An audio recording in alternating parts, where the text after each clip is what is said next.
Welcome back everyone. आज हम इस वीडियो से शुरुआत करने जा रहे हैं क्लास 12th की ऑर्गेनिक केमिस्ट्री वाले पार्ट में, ठीक है, जो कि आपकी बुक्स में chapter 10 halo alkane and hello arene के साथ दिया हुआ है।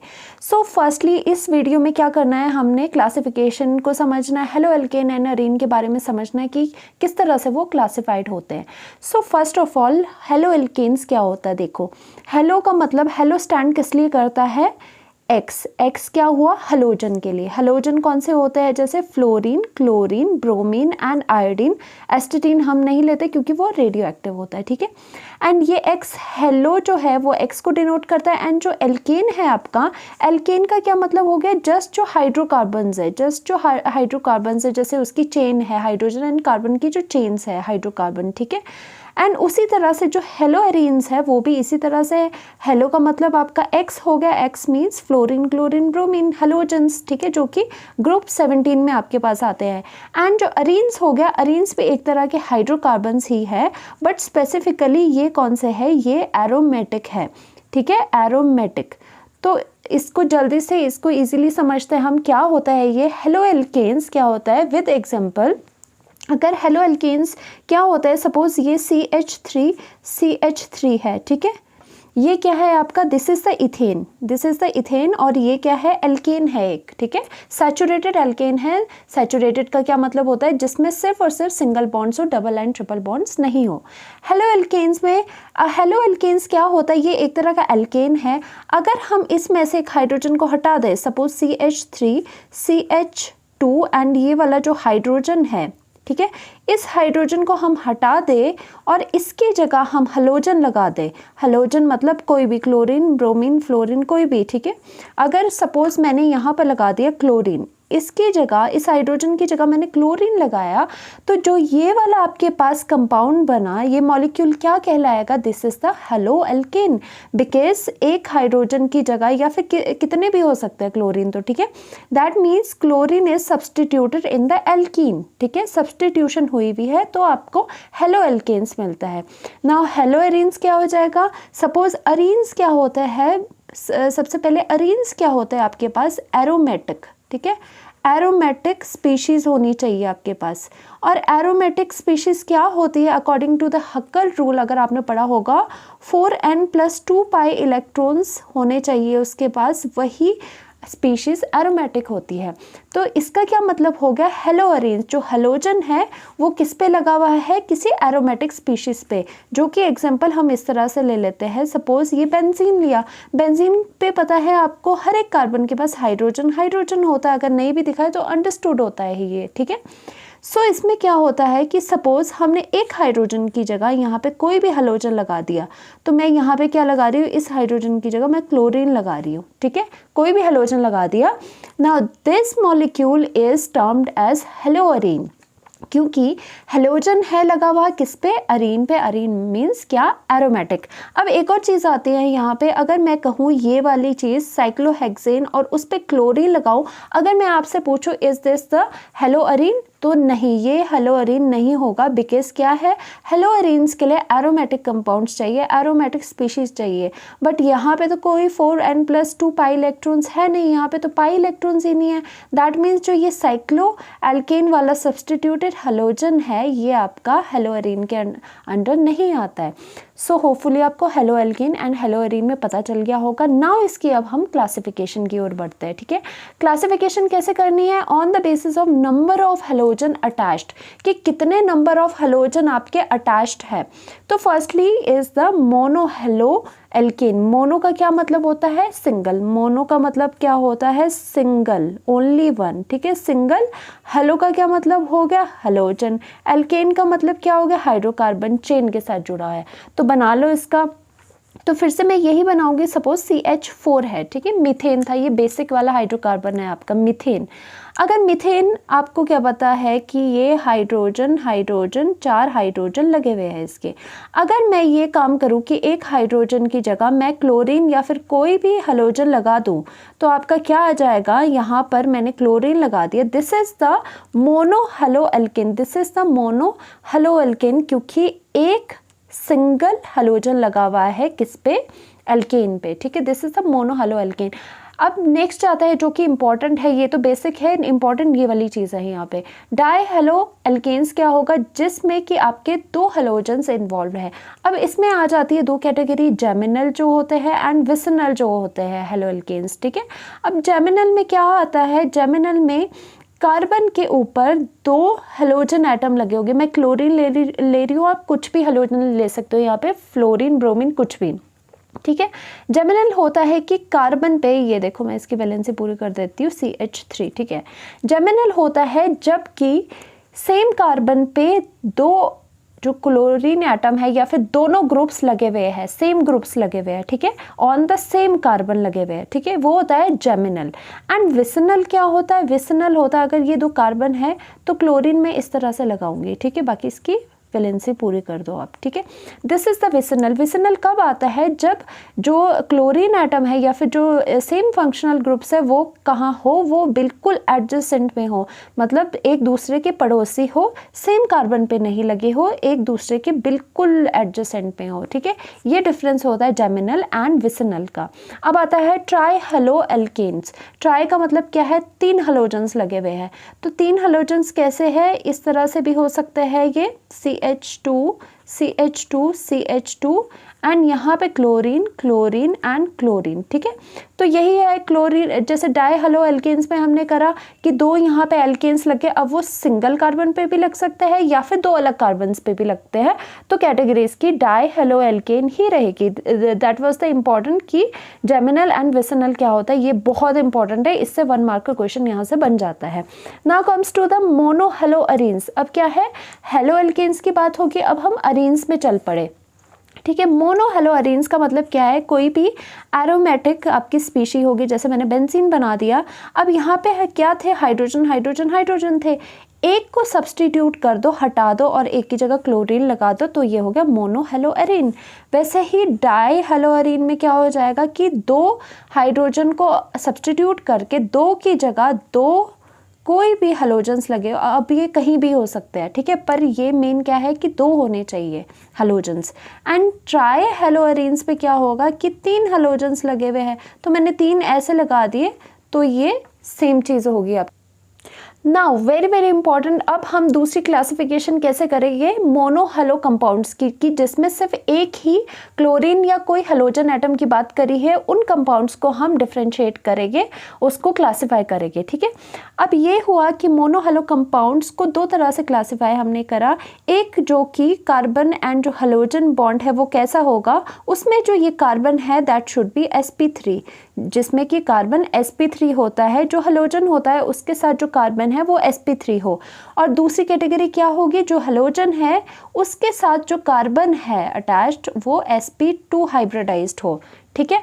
और मैं आपको शॉर्ट में ये sp3 sp2 हाइब्रिडाइजेशन क्या होती है ये समझा देती हूँ कि sp हाइब्रिडाइजेशन तब होती है जब आपके 3+1 4 सिग्मा बॉन्ड्स कोई कार्बन या फिर कोई एटम बना रहा है, ठीक है। अगर कोई कार्बन 2+1 3 सिग्मा बॉन्ड्स बना रहा है, सिर्फ सिग्मा काउंट करने हैं आपको, पाई काउंट्स नहीं करने, तो वो sp2 हाइब्रिडाइज्ड है, ठीक है। सो फर्स्टली ये देखते हैं जब कार्बन एंड हेलोजन sp3 वाले कार्बन के साथ बॉन्डेड है फिर क्या होगा। इसमें 3 कैटेगरीज आती है। First is alkyl halide type के। एल्काइल हैलाइड टाइप के कौन से होते हैं, एल्काइल लिख लिया मैंने CH3, ठीक है। हैलाइड मैं लगा दूंगी कोई भी, सपोज मैं क्लोरीन लगा रही हूँ, this is the alkyl halide. अब यहाँ पर देखो, ध्यान से देखना कि जो ये कार्बन है, मैं खोल के अगर इसको लिखूँ, जो कार्बन है वो क्या है, इस तरह से है, इसमें बॉन्ड्स लगे हुए 3 हाइड्रोजन एंड ये, ठीक है। अब यहाँ पर जल्दी से बताओ कि कार्बन के हाइब्रिडाइजेशन क्या है। मैंने आपको कहा था कि अगर कार्बन 4 ओनली सिग्मा बॉन्ड्स बनाता है तो sp3 हाइब्रिडाइजेशन है। कार्बन कितने बॉन्ड्स बना रहे, 1 2 3 एंड 4, तो ये कौन सा हाइब्रिडाइज्ड हो गया, sp3 हाइब्रिडाइज्ड, ठीक है। एक ये होते हैं अल्काइल हैलाइड जिसमें sp3 हाइब्रिडाइज्ड कार्बन के साथ X जो कि आपका हेलोजन है वो अटैच्ड है। अब इसमें भी कैटेगरी बन जाती है 1 degree 2 degree 2 degree and 3 degree alkyl halides की, ठीक है। अब ध्यान से देखना, 1 डिग्री में क्या होगा, सपोज कार्बन एंड ये Cl यहाँ पे लगा है, ठीक है, और ये आगे फर्दर एक CH3 के साथ अटैच्ड है, यहाँ पे CH2 लग गया, ठीक है।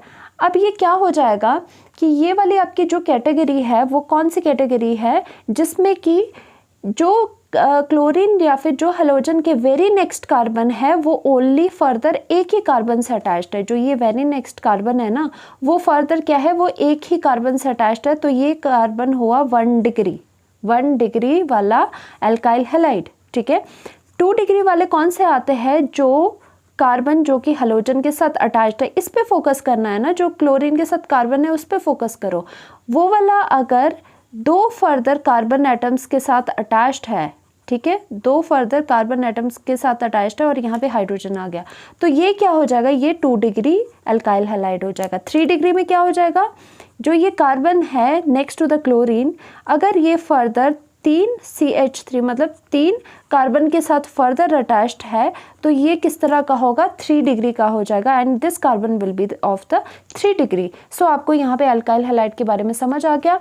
नेक्स्ट करते हैं अलाइलिक हैलाइड। अलाइलिक हैलाइड करने से पहले आपको पता होना चाहिए अलाइलिक कंपाउंड या फिर अलाइलिक ग्रुप कौन सा होता है आपका। ठीक है, अलाइलिक होता है, पहले मैंने C डबल बॉन्ड C लगा दिया, ठीक है, फिर मैंने आपको C ये लगा दिया। ठीक है, अब इसकी वैलेंसी पूरी कर लो, CH2 एंड CH एंड ये CH2 हो जाएगा आपका। ठीक है, अब आपको ध्यान रखना है कि ये जो कंपाउंड है पूरा, this is the allylic, this is the allylic.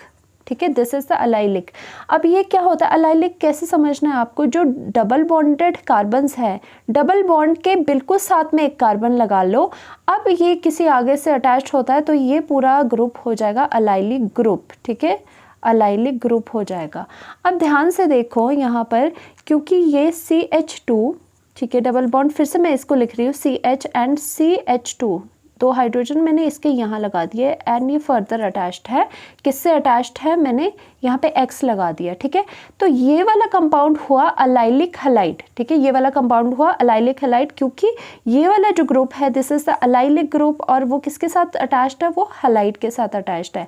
And अब यहाँ पे हाइब्रिडाइजेशन की बात करते हैं। अब इस कार्बन की हाइब्रिडाइजेशन देखो, 1 2 3 एंड 4 सिग्मा बॉन्ड्स बना रहा है, तो क्या होगा, sp3 हाइब्रिडाइज्ड होगा। तो ये इसी कैटेगरी में आता है, जबकि आपका हेलोजन उस कार्बन के साथ अटैच्ड है जो कि sp3 है। ये बात हुई आपकी अलाइलिक की। नेक्स्ट आता है बेंजाइलिक हैलाइड। अब ध्यान से देखना, बेंजाइलिक क्या होता है, जब आप बेंजीन बना रहे हो ना, बेंजीन के ऊपर आप क्या लगाओगे, कार्बन लगा दोगे, दिस इज द बेंजाइलिक। अब इसमें फर्दर हैलाइड लगाओ और वैलेंसी इसकी पूरी कर दो। ठीक है, अब ये वाला जो कंपाउंड हुआ पूरा, this is the benzylic halide, और ये जो आपके पास ये वाला जो ग्रुप है दिस इज द बेंजाइलिक। और आपको पता भी होना चाहिए, ये तो बेसिक चीज़ें आपको पता होनी चाहिए कि ये वाला पूरा जो ग्रुप है this is the benzylic. And अब यहाँ पर देखो कार्बन की वैलेंसी क्या है, कार्बन कितने बॉन्ड्स बना रहा है, 1 2 3 4 है इसकी वैलेंसी। ठीक है, अब यहाँ पे सिग्मा बॉन्ड्स कितने हैं, 4 सिग्मा बॉन्ड्स है, तो इसकी हाइब्रिडाइजेशन कितनी हो जाएगी, sp3। होपफुली ये आपको समझ आ गया होगा। अब हम मूव करते हैं नेक्स्ट कैटेगरी पे, जो कि है आपकी जब कार्बन कौन सा है, sp2 हाइब्रिडाइज्ड है X के साथ वाला। ठीक है, अब देखो, अब यहाँ पे आता है विनाइलिक हैलाइड। यहाँ पे अलाइलिक किया था, अलाइलिक से ही मिलता जुलता है विनाइलिक हैलाइड। विनाइलिक समझने की ज़रूरत है, क्या होती है, CH डबल बॉन्ड CH। ठीक है, ये वाला ग्रुप होता है विनाइल, ये होता है विनाइल। विनाइल बेसिकली कुछ नहीं है, डबल बॉन्ड है। ठीक है, जो C डबल बॉन्ड C वाला जो ग्रुप होता है अगर किसी से अटैच हो जाए तो ये विनाइलिक ग्रुप है। ठीक है, अब मैं बनाती हूँ विनाइलिक हैलाइड। तो विनाइलिक हैलाइड आप कैसे बनाओगे, CH डबल बॉन्ड CH और उसके साथ मैंने क्लोरीन लगा दिया, this is the vinylic halide आपका, क्योंकि जो विनाइल ग्रुप है उसके साथ, जो विनाइल ग्रुप है उसके साथ आपका X that is halogen attached है। ठीक है, अब यहाँ पर देखना है कि सच में क्या X के साथ जो कार्बन है, हेलोजन के साथ जो कार्बन है वो sp2 हाइब्रिडाइज्ड है या नहीं। अब यहाँ पर देखो, इस कार्बन पे हम बात करते हैं। अब ये कार्बन कितने सिग्मा बॉन्ड्स बना रहा है, एक हाइड्रोजन के साथ, दूसरा यहाँ, तीसरा यहाँ, ये 3 सिग्मा बॉन्ड बना रहा है। दैट मीन्स मैंने आपको क्या कहा था, 3 सिग्मा बॉन्ड बनाएगा तो उसकी हाइब्रिडाइजेशन डायरेक्टली आप क्या लिखोगे, sp2। दैट मीन्स जो ये वाला कार्बन है उसकी हाइब्रिडाइजेशन sp2 है। ठीक है, तो ये इसी कैटेगरी में आता है जिसमें कि हेलोजन के साथ वाला कार्बन sp2 हाइब्रिडाइज्ड है। ठीक है, लास्ट कैटेगरी करते हैं हम, जो कि है अराइल हलाइड की, ठीक है। अराइल्स क्या होता है, देखो सबसे पहले ये समझना है आपको, ये ग्रुप्स जो बोल रहे हैं ये क्या है। अराइल ये होता है कि देखो यहाँ पे बेंजीन है, बेंजीन के पास आपको पता है हाइड्रोजन्स है। अगर मान लो इस हाइड्रोजन्स को हम हटा दें, इस हाइड्रोजन को हम हटा दें और इसकी जगह हम कुछ और चीज़ लगा दें, तो ये वाला जो ग्रुप हो जाएगा वो क्या होगा, aryl. That means aryl group क्या होता है, जब बेंजीन के ऊपर कोई सब्स्टिट्यूएंट लगने की कोशिश करे, लगे, वो अराइल हुआ।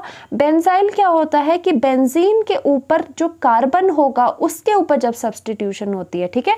ये बेंजाइल और अराइल का मेन डिफरेंस है। इसमें अराइल में क्या होता है, डायरेक्टली बेंजीन के ऊपर सब्स्टिट्यूएंट लगता है, ठीक है, और बेंजाइल में क्या होता है, बेंजीन के ऊपर जो कार्बन लगा है फिर फर्दर उसमें आगे सब्स्टिट्यूएंट लगता है, ठीक है। This is the aryl. So aryl halide आपको कैसे बनाना है, जस्ट ये जो अराइल है उसमें हलाइड लगा दो, कोई हलोजन लगा दो। तो मैंने ये अराइल बना दिया और इस पे मैंने हलोजन लगा दिया, ठीक है। अब यहाँ पर देखो कार्बन के वेरी नेक्स्ट जो कार्बन, क्लोरीन के वेरी नेक्स्ट जो कार्बन है, दिस इज दिस, ठीक है। और यहाँ पर क्या हो जाएगा, ये कितने सिग्मा बॉन्ड्स बना रहा है, 1 2 एंड 3, ये 3 सिग्मा बॉन्ड बना रहा है। दैट मीन्स इसकी हाइब्रिडाइजेशन हुई sp2। सो ये वाली कैटेगरी भी वही है जिसमें कि जो हेलोजन एटम है वो डायरेक्टली अटैच किसके साथ है, जिसकी हाइब्रिडाइजेशन sp2 है। सो होपफुली आपको समझ आया होगा। नेक्स्ट वीडियो में हम बात करेंगे इसके नॉमेनक्लेचर की। Stay tuned. Okay, bye bye.